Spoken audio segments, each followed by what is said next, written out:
75 cents on the dollar. But see, in this economy, every day that feels a little bit smaller, and I know it may seem like just a pocket full of change, but when it comes out of a woman's pay, it's strange. That a whole quarter falls out every time they click it up. See, if the same quarter fell out of my pocket, I'd sure as heck pick it up. If it were a couple pennies, I might not say the same thing, but I'm gonna throw my 2 cents in anyway. If you take the Washington out of the Washington, you get nothing. And you may say, 75% is still something, but look at the last time a person was a percentage. I'm not talking about statistics, but when you take a person and disparage them from the dollar. Only 6 dimes, that's how it was back in slave times, and I know that's something we all want to forget. But think back to the time of the suffragettes, not as far back as it appears. See, in this country, women haven't even been voting for 100 years, and if my grandmother were newly up in heaven, she'd be right around 97.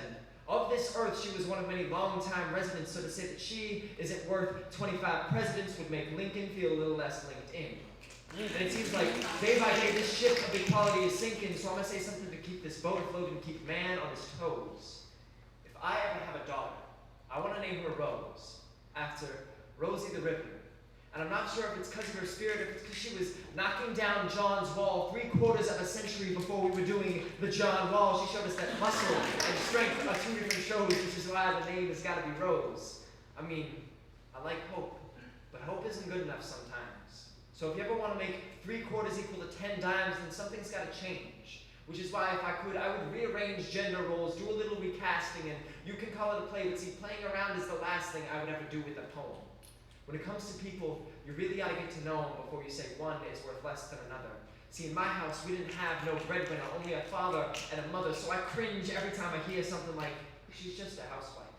Because no matter how you count it, that's still a human life. When it's over, it's gone, it's spent. So who the hell is anyone to say it's only worth some percent? And last time I checked, paychecks weren't God's, which is why I find it a little bit odd that a woman's purchasing power parity is significantly less than that of a man's due to a pay scale disparity of 25 cents on the dollar. But see, I think I found a fix.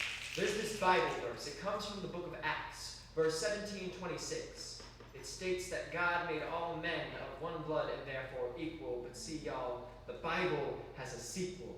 It's the Equal Rights Amendment, the ERA, and no, it doesn't measure runs given away by someone who happens to be pitching, but rather rights guaranteed to someone who's apparently supposed to be in the kitchen. No. See, I dream of a day in which men and women are treated the same, but until that day, if I have a daughter, her name will be Rose, not Penny. But trust me, she'll be a dime, but treat her like 10% and you'll be wasting your time because she, like her future father, will hopefully make you see just how important a pocket full of change can be.